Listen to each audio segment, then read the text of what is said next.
Hey there, welcome to the Hot Slice Podcast, brought to you weekly by Pizza Today magazine. I'm your host, Jeremy White, editor-in-chief of Pizza Today. I've got the whole dang crew here today. Got executive editor Denise Greer. Hello. Design lead Katie Wilson. Hi, everyone. And the one and only Mr. Joshua Cowan. What's up, Josh? Good morning, guys. So we are sitting together as a group today, and we're going to talk about a wide variety of topics of interest to pizza peeps. Absolutely. You know, once a season, we like to come together and kind of just talk about what's going on in the industry and what's going on with us. So let's get it rolling. Jeremy, what are we going to kick off with? What are we starting to talk about? Well, you know, we are now in the merry month of May. We originally thought we were going to have Pizza Expo in June, and that has since been pushed back, as everyone is well aware, to August. But hey, the gap from May to August really isn't that large. Time flies as we all get older. Especially during the summer. As you're having fun. Yeah, summertime. August will be here before you know it. And once we do reconvene in Las Vegas with our brothers and sisters from the pizza industry that we've not seen in person for a very long time, it's going to be lit, as the kids say. Lit. Yeah, it's definitely going to be a good time. So I'm looking forward to it. Denise and I were talking the other day. We're all having travel dreams now. It's like, I know it's coming back soon because the travel dreams are here. So Vegas related travel dreams. So we know it's coming because we're dreaming about Vegas. I'm always missing my flights and all these travel dreams, by the way. Exactly. Me too. You know, the indignity of air travel. You sit in an airport and you just feel dirty, and then you get on a plane and you just feel dirty, and it's got the recycled cabin air, and you know you've got a 400-pound dude next to you sleeping on your shoulder, drooling on your shoulder, and then you've got some sneaky lady next to you eating some kind of gross food that you have to smell. Well, one time I was on a plane with a lady eating a raw onion, like an apple. Oh. Yeah, it was terrible. Gross. Who would do that? Why? So, you know, then you get off the plane and you get a hotel and you just like, I got to shower right away, you know, and then to feel like me again. Just everything about air travel I hate. And having said that, I can't wait to get on a plane and go to Vegas in August. Yeah. It's been so long. Me too. I can't wait to just start traveling in general and get out and seeing these pizzerias again. I miss walking into a pizzeria and just experiencing them. I mean, I do walk into pizzerias and experience them, but it's more confined to my area right now. And Katie will be celebrating 2 years with Pizza Today, like next month, right? Yeah. June. It still hasn't been to Vegas. It still hasn't been to a Pizza Expo. Wow. Katie, are you kind of feeling like Pizza Expo is like Candyland? It's like this little make-believe world that sounds like a lot of fun, but like Willy Wonka's chocolate factory doesn't really exist. We sold her on working here with Pizza Expo, and it just never came to fruition. So Yeah, I don't know. I'm like I've weirdly gotten more nervous the longer it's gone on without one. Like I'm like, oh God, I really don't know what to expect now. Cause I mean, like everything's different now. Yeah. Hey, we don't know what to expect either, but we don't know what to expect either. You know, I mean, obviously we're going to have, if you visit pizzatoday.com, you'll be able to find the most up-to-date safety procedures and protocols that will be in place on the show floor, you know, as mandated by federal and local governments. We're doing our part as show organizers to keep everyone safe. We'll be following guidelines from the state of Nevada, from the Clark County Health Department in Nevada, from, of course, federal regulations. We'll be following all regulations to a T, and those change by the day. So, you know, we don't know what to expect either. We don't know if we'll be kind of doing the old elbow bump from across the room to people, or waving from 6 feet away, or we just don't know yet exactly what the show is going to look like. We know that it's going to be packed with vendors who are pertinent to the pizza business. We know the show floor is going to be crowded with eager pizzeria owners looking to learn and grow their business. And we know that everyone's going to be happy and excited to see one another. The competitions are going to be there. Competitions are going on. Yeah. People are ready to compete again. So that's what we do know. There are a lot of unknowns, but we'll see what the regulations are like in August. I don't know if we'll be given high fives and hugs. Probably not. Probably not this year. From what I gather, Las Vegas is opening up completely July 1, so I know there's some events going on out there. They're having packed stadiums. So Pizza Expo is definitely happening, because if that was the biggest hiccup right there, stuff not opening. So we're good to go. But yeah, it's going to be different. I'm looking forward to it though. Anyway. But the one thing that is not going to be different is we have a killer lineup of seminars for Pizza Expo. And we actually put several of those into the May issue this time, where we got them to talk about, what they're going to hit on at the show and give lots of pointers. Something that everybody is interested in. I think that is now a have to and not a wanna, and that is online ordering. Yeah. And we tapped Melissa Rickman, who is doing a session on online ordering because she brought it into her shop, on the fly, overnight kind of thing. And we brought her in to talk about her experience. And her article is really good on pizzatoday.com, by the way. Mm-hmm. But what she talks about is amazing because a lot of people they just think, hey, I'm going to put online ordering up and then magically my sales are going to switch from phone to online ordering and everything's going to be great. Well, what I think a lot of people miss and what she hits on is the whole idea of marketing it to your customers and staff. If you don't have your staff buying into it and saying, hey, we have online ordering, you should try it out. It's really neat. So if you don't have the buy-in from your staff, then rolling out online ordering may not be successful for you.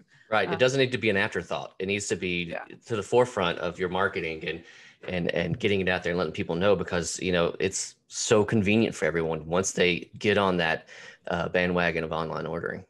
I don't use my phone. You told a great story, Denise. Melissa told a good story that some of her customers, especially her older customers who were accustomed to just dialing the phone number to order their pizza, and they would call the number and they would get a message prompting them to go order online. And she got some angry messages and some angry voicemails like, I just want to order my pizza. I don't want to, how's this button work?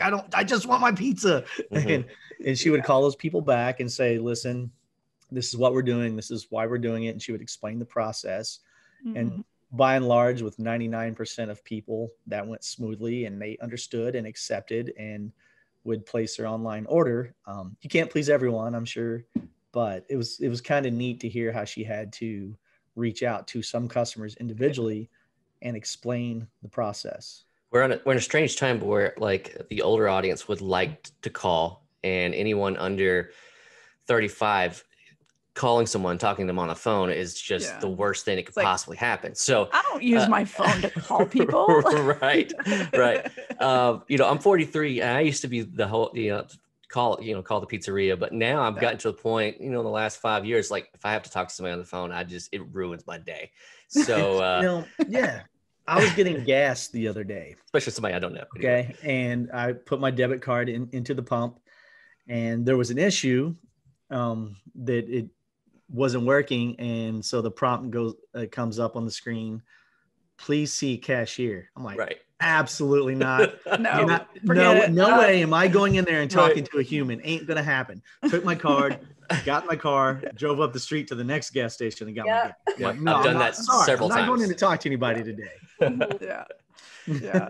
And online ordering is one of those things where, when I do go to online ordering, I'm like, okay, who has the best online ordering? Where can I find it? Who's going to have it the easiest? Who's going to make my job the easiest? And I will tell you, I have one, and I'm not going to say who it is, but I regularly go to them and they have text to order where basically, because I order the same thing every time, all I have to do is text a word to them and my order, and they're like, know exactly who this is. Yeah. Wait, Denise, do you literally text word? You just word. And they're like, oh, no, I text a word. No, I don't say word. But so you have like a code word that you use with this? Yeah. There's a code word, and if you do it on the phone, then you get a or if you do the text version, you get a certain percentage off, where you don't get that percentage off if you ordered online or order it. So incentivizing people to switch to these systems really does work, because Jeremy, I do that.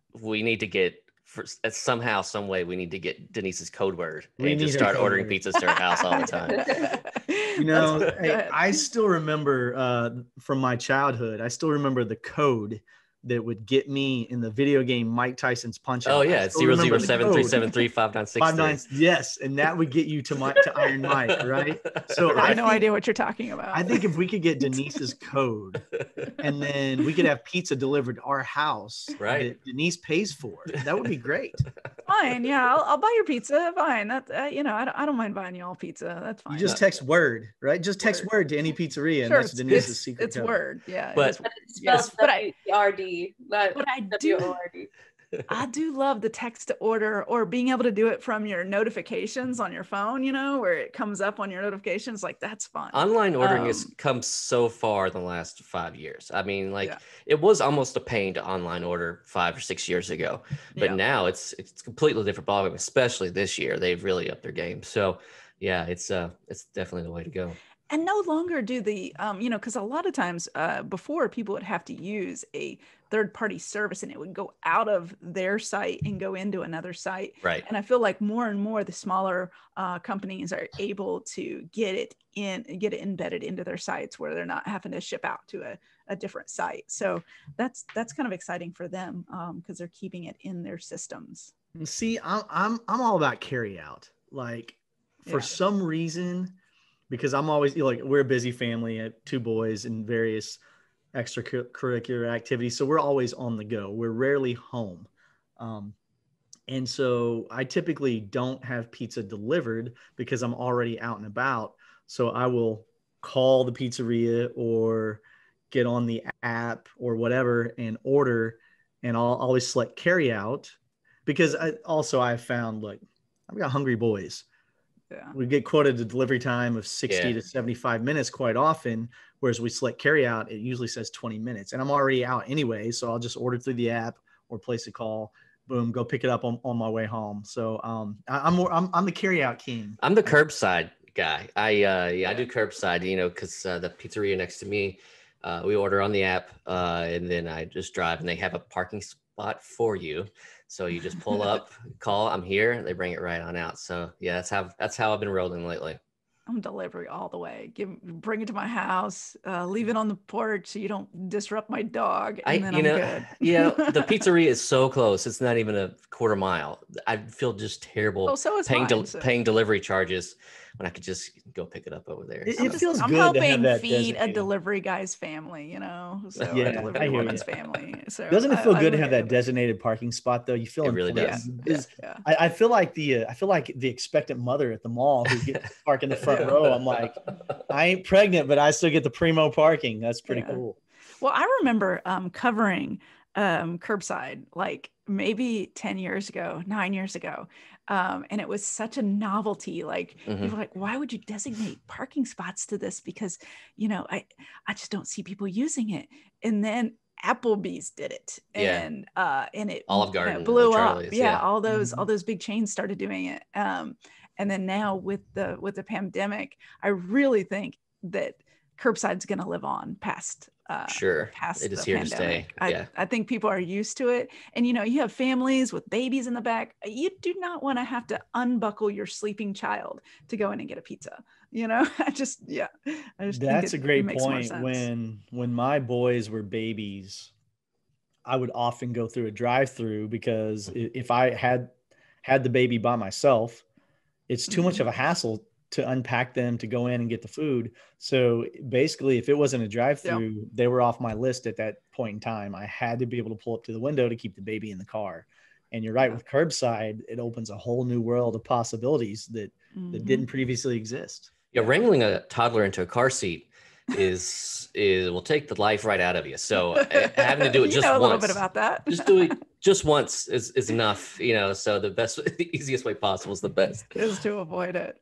But all the carry out and delivery, it is it's exploding so much that we have so many operators converting to the model, and partially it's driven by staffing shortages and a lot of the headaches that come with dine-in. I mean, I think that we've gotten to the point where, you know, we haven't had dine-in for a long time, and it's coming back, but a lot of people are choosing, hey, you know what? Even though it's coming back, I think I'm going to change my model completely, which is just fascinating to me. I mean, a lot of restaurants are having just being hassled by customers, you know, not wanting to wear a mask inside or into the restaurant. I mean, and their staff is taking a lot of abuse from customers lately. So that's another reason. It's such a catch-22. You're damned if you do, damned if you don't, because you're going to have a customer come in and say, I refuse to wear a mask. Why is everyone wearing masks? This is stupid. And then you're going to have another customer come in and say, why aren't you wearing masks? I'm going to leave because you're not wearing masks. So it's like, you can't. Katie, when's the last time you actually went into a restaurant, sat down, had a server wait on you, bring you food, and ate inside the dining room? I truly think, remember when we went to that place, like so all four of us got together for lunch? Yeah. And we sit outside. Out on the patio. I really think it was then. It's been almost a year ago. That was about a year ago. We sat outside. Yeah. So it's been a year. What about you, Denise? I ate out yesterday, actually. It was Cinco de Mayo. And I met a friend on a patio. And I tell you what, this patio was packed, but everybody was spaced out pretty good. But I kid you not, we were one of only like 3 people wearing masks, because Indiana's a little different here. And I was on the Indiana side. But the one thing I did notice is that customers are very short with servers right now. And I think it's because people aren't used to being out and about, maybe, and so they've forgotten how to handle dining in on a patio, or handling whatever. How to be a good person. And so it's one of those things where I think that maybe there has to be some reintroduction to dining etiquette, perhaps. But overall, I mean, it was a great evening. I enjoyed being out. I'm learning to be out with other people around a little more, and I think that restaurants are going to find that people are opening up again to being around other people. You know, I'm fully vaccinated now, so I'm like a little less hesitant now to sit on a patio with other people. So yeah, I had a great time last night. Good. Yeah, I mean, I've probably eaten out like in a restaurant 3-4 times in the past year, and they've probably all been within the last month. So since I got vaccinated, but you know, the first time was like a little weird, but you know, now it feels fine to me. Yeah. What about you, Jeremy? It's coming back. Well, you know, again, I have 2 boys in lots of sporting events, and often after a game, we will go hit up a restaurant either for carry out or for dine in. So we've probably been into a restaurant to eat 10 to 15 times in the past several months now, just due to our busy schedules. But my wife and I are both vaccinated now. So like you said, I'm a little less hesitant now to go out, to go places. I'll run into Target or run into different stores, you know, obviously the grocery store or whatever. I don't, a year ago, I kind of had a small freak out every time I had to go to the grocery store to get groceries. I was, you know, using the hand sanitizer every 5 minutes and trying to walk down aisles that were less crowded and trying to be real stealthy and quick about getting what I needed, getting out of there. And now obviously I still wear a mask in the stores. It's required, but I don't have that doom and gloom feeling anymore as I'm Jeremy was a grocery store ninja. He was just jumping from aisle to aisle. No, I think it's just something that's going to take time. It's going to take time, and you know, if things keep going well, you know, maybe this time next year we'll be totally at ease. But it's just going to take some time. Your pizza is more than a craft; it's your legacy. Make it extraordinary with Bacio Exceptional Italian Pizza Cheese. Created by expert cheesemakers for a superior melt, endless stretch, and with its signature kiss of buffalo milk, a taste that is rich, creamy, and beyond compare. Build your legacy with monthly cash rewards and marketing support through the Bacio Gold Club. Schedule a demonstration at bacio.com/hotslice. Pizza is your legacy. Build it with Bacio. Performance Food Service is proud to deliver high-quality products, innovative technology, and custom operational solutions to restaurants of all sizes across the country. The flagship division of Performance Food Group, with deep roots in the restaurant industry, Performance Food Service has been the exclusive distributor of the Roma family of brands for more than 65 years. This signature relationship has allowed Performance Food Service to become a leader in the pizza and Italian segment of food service nationwide. Well, sure. But as we all want to get out more and are trying to get out more and dine, what we're seeing in restaurants is catastrophic, honestly, with the worker shortages. Mm-hmm. So many restaurants are having to limit their hours, shut down, not operate at their full efficiencies and effectiveness because they can't find people to staff. And now you have seasonal coming into play too. And there's so not only are you having this, but you also have the visa issues where people are kind of trying to come in. A lot of people have temporary work permits to come into the United States too. And all that's gone too. So if you're in a tourist area, you're needing to hire 40 or 50 employees and they're just not there. Yeah. So the employee shortage is scary. Very real. It's very real. It's causing a lot of stress. It's causing nightmares for not just pizzeria owners, but it's owners of all types of restaurants. Mm-hmm. There's I could name 2 fast food places that have the sign on the drive-throughs, hey, we're closed. We can't staff. So I mean, it's every restaurant. Yeah, Denise and I we've talked about this before, I believe, actually on this podcast. Mm-hmm. Denise and I live in Jeffersonville, Indiana, which is a beautiful growing town right on the Ohio River across from Louisville, Kentucky. Yeah. And I can name many popular, well-run independent restaurants that either have gone out of business or operating on extremely limited hours, closing early just so the owner can get a break because he or she cannot find employees and they need to go see their families and get some sleep. It's just crazy how difficult it is to get someone to want to work in the restaurant business right now. And it's obviously, I don't think it's just limited to the restaurant industry as well, though. I've heard convenience stores, all kinds of businesses are having trouble. Especially anything service-based, I think, is getting hit hard right now.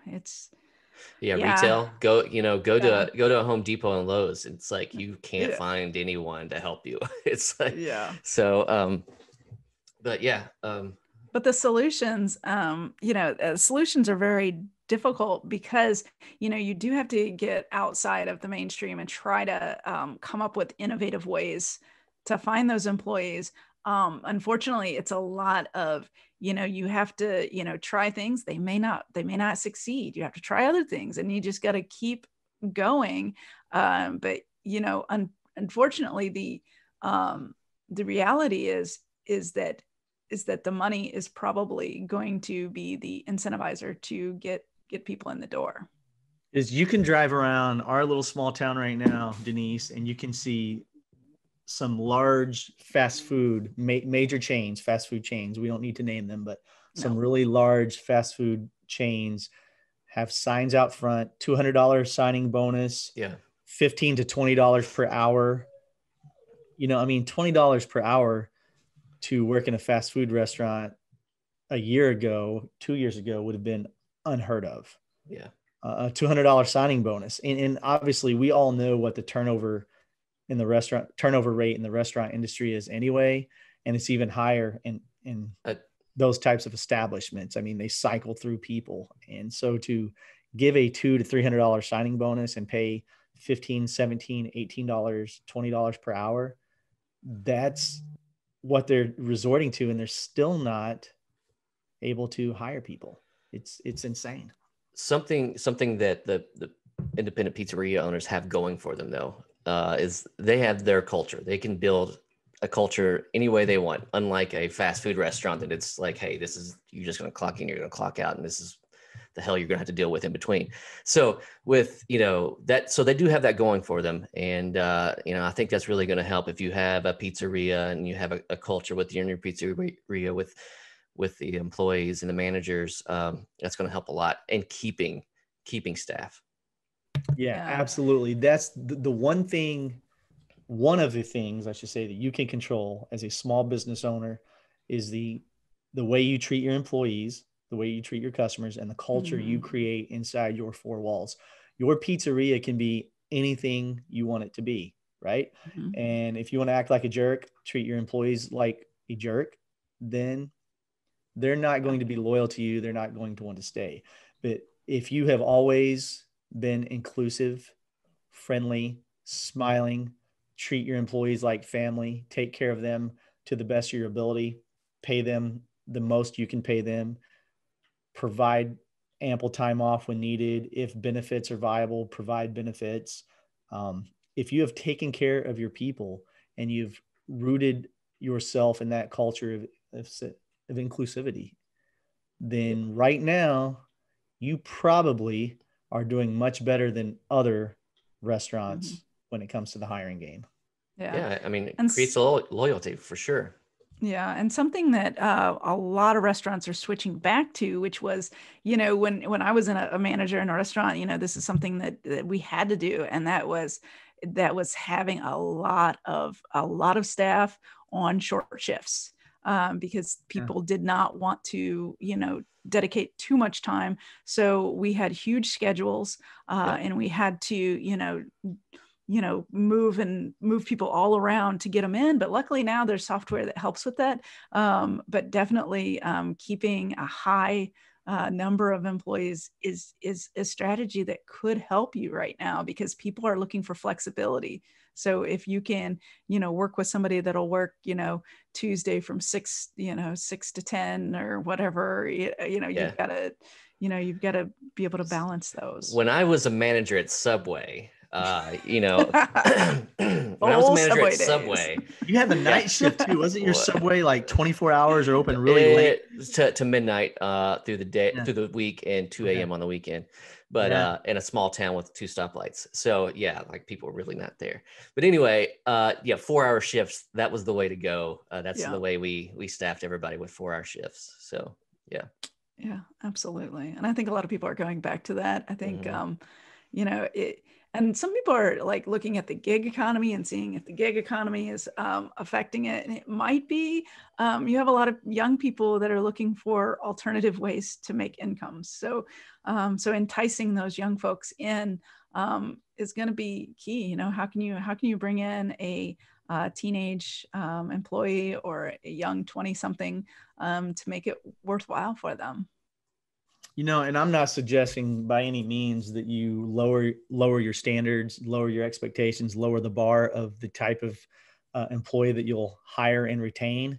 But we have heard stories like that. We've talked to pizzeria owners who have said, look, I've got employees that have 15 write-ups now. They've gotten written up for being tardy for this or for that. And 2 years ago, I would have let them go in a heartbeat and they would no longer be employed by me, but I need that warm body. Warm body.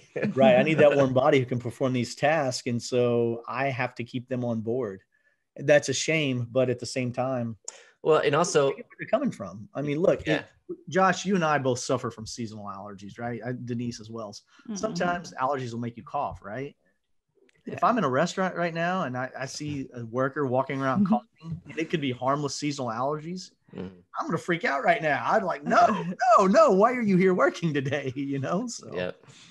And, that person that's been written up 15 times, when somebody else on staff is doing their job, being on time and seeing that person still around, that just kind of brings down, the same amount of money. Makes the same amount of money. Yeah. That brings down the morale for sure. So, but the operator is in a tough spot. That's all they can do. So very tough spot, and we're going to address topics just like that.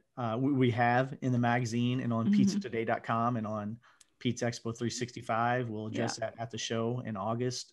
This is very topical, very much of concern to Pizza Nation. And we have to stay on top of that. And we'll put some links in the show notes to like some podcasts and like that survival guide for the employee shortage. So we'll put Denise, talk about that below. Survival guide before we go. That's a big resource right now. No, so basically, I just, I got really concerned about the worker shortage. And I know that we have a lot of resources just within pizzatoday.com and within the podcast, within our video series, within, Pizza Expo 365. We have a lot of seminars and things dedicated to, how to hire and retain employees. So I tried to pull all of those into one spot where you can basically just do a deep dive, because I really think education is one of your strongest tools right now. Because even if it's not, that may not be an idea that you would use right now because of a worker shortage. It's getting your engines turning. It's getting you thinking about, okay, well, how can I get your creative, and how can I look at this a different way? How, maybe is there somewhere in my city that I can tap for new employees that I haven't thought of yet, that I'm going to be able to find those people. We still say your best strategy is looking at the people you have, and referrals work great. And so maybe just getting out there and really letting your staff know, and maybe it's incentivizing them, hey, if you could bring on a new team member that lasts, 60 days or 90 days, we're going to give you X number of bonus, or, just something. I mean, you are going to, I really do think you will have to put your money into this. It's an investment, just like you invest in marketing, just like you invest in your products. You're going to have to invest in attracting new employees right now, because times are tough. I love the examples that you put in there from other pizzerias and what they're doing. It's like I said, that's just going to get your mind turning on some ideas for yourself. Oh, exactly. Yeah. Katie, obviously you're not looking for a job in the restaurant industry at the moment. You have a great job with Pizza Expo and Pizza Today magazine. But if you were looking for a job, whether it be a server, bartender, hostess, manager in a restaurant, what would appeal to you right now? I'm going to assume you're not just going to see a help wanted sign and be like, oh, I'm going to walk in and apply. What would be the way to reach you? I would say seeing the restaurants that are doing like sign-on bonuses, I think right now, especially if somebody hasn't been employed for a little while, they might be struggling financially. So a sign-on bonus could really help them out if they're in a tight spot. So I definitely think that's something to look at. So yeah. Makes a lot of sense. And we've talked to restaurant owners with conflicting philosophies on the sign-on bonus. Some say it's the only way I can get someone through the door. And then we were talking to a lady last week, Denise, who said, I don't think that would be fair to the 30 people that are currently employed with me, who are busting their butts every day, worked through the pandemic to feed their families. And then a new guy or gal walks in and gets an extra $500. She's like, to me, that's not fair. So there is a measured approach that you would have to be very tactical and very, very smart, I guess, about how you would talk to your current employees, and maybe you find a way to reward them as well. Because I can certainly see a longtime employee who, like I said, showed up every day during the pandemic and be like, wait a minute, she just walked in, she gets an extra $250 and I washed dishes for you 7 days a week for 4 straight months because you had no help during a pandemic. So I can definitely see where that could create problems, but I can also see how it's necessary to even get someone through the door. Yeah. And a lot of people right now are reevaluating their wages, quite frankly. They're looking at, with a worker shortage, my best pizza maker, I don't want to lose them. So I'm going to up their pay. And that is happening all over the place. And, it's a time when, some pizzerias have experienced considerable sales growth and stuff. So now maybe is a good time to look at those things. Others, have struggled. So, it's very situational of how you attack this. It really is. If you're in a very small community, I think it's really tough time too for really small communities, because there's not a lot of resources to tap. Right. That's where maybe looking at a different market, maybe the senior market, now that they are vaccinated and, maybe they are wanting to get back into the workforce. The baby boomers, there were some studies even before the pandemic that they were looking for encore careers or just added income to supplement their retirement. So, so that might be, and then, there are also second chance hires. People are looking at people that, do not have an acceptable background, but they've been working through programs to better their lives and to better themselves. And those programs for a lot of pizzerias are working. And there is an article in there about some pizzerias that have chosen that route. And then, like I said earlier, that teens are, somehow, if restaurants want to, revitalize their workforce, they're going to have to bring in the young people. Yeah, for sure. Well, hey, let's switch gears before we go, because there's another topic I wanted us to, I think we all were excited to touch on. And that is, we have a new challenge on the Pizza Expo 365 platform. And it's pretty cool. Something we've never really done before. No, we haven't. Josh, you want to talk about that a little bit? Yeah, it's the 365 Pizza Box Challenge. We want you to share your pizza box with us on Pizza Expo 365. You can just go there and register. The deadline is May 18th. It's free, by the way. Of course, yeah, it's free. Show off your grand designs of your pizza boxes or your branding and whatnot. And it's going to be the judging. Well, we've got the best judge on the planet for this, and the most qualified judge possible. Right. He's so fitting, it's crazy. Yeah, and that's Mr. Scott Wiener, the Guinness Book world record holder of unique pizza boxes. So yeah, so it's a fun challenge.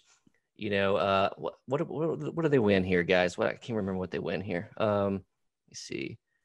Oh, you get 4 registrations at Pizza Expo 2021 and a plaque, and of course the bragging rights that you have the best pizza box in the bragging whole rights nation. Are pretty dope. Yep. We have seen some very cool, very artistic pizza boxes over the years. Sometimes, we just step foot in a pizzeria. Sizzle Pie comes to mind, Josh. Oh man, yeah. Out in Portland, Oregon. Yeah. Just Fine Folk in really Florida. Cool Yeah, exactly. Yeah. And people bring, Pizza Expo, people tend to bring their pizza boxes. They want us to see their box, and they will literally walk around the show floor until they find us. Be like, check this out. Look at our cool design. Some really cool, just really intricate designs, a lot of vibrant colors. And the functionality. We've seen some really different pizza boxes. Yeah, like ones that end up collapsing so that you can fold up your slices. Like those are really interesting. It's like a transformer pizza box style. Pizza boxes are just like when you stretch out a dough, you literally have a blank canvas. You can do whatever you want on that box. And if you are delivering your pizza or sitting at home with your customers, carry out customers, in just a generic box that just says pizza, the thousands of pizzerias across the country are also using, you are doing it all wrong. You are wasting a major opportunity for branding and marketing. Absolutely. At the bare minimum, have your phone number on the box, your website, your address, at the bare minimum, your logo. But there's just so many cool things you can do to brand your pizzeria. It's such a useful vehicle that some people get and utilize it to the nth degree, and other people, like I said, they just have the plain box that says pizza across the front that thousands of pizzerias use, and it's just so you're doing it wrong. If that's how you're doing it, you are doing it wrong. Yeah. So yeah, head on over to Pizza Expo 365 and register. It's all right there for you. And also, each month we have new speakers, new sessions up. So, we have over 60 hours probably right now of on-demand content over there waiting for you to absorb. So, we're loading a lot more fresh content very soon. Yeah. Who's on deck next? You got some fresh stuff coming up next week. Who's on deck? Yeah, we got Nicole Bean. We got We got Peter Reinhardt. Who else do we have? We have Sammy Mandel and Phil. So you know they're going to bring their A game. So yeah, we got some great stuff coming up in mid-May. So yeah. Excellent. Well, I can't wait to see the new content because I enjoy watching it as well. So. Yeah, and it's all free. Exactly. All right, well, guys, I think that we probably have wrapped up this episode of the podcast. I think we should probably move on to other things for the day. It's time to get back to work. Time to get to it. Yeah. Fun time's over. We have a June issue to get out of here. So it's good seeing you guys. All right. Cheers. Next time. Cheers. All right. Bye, everyone. Goodbye. Bye.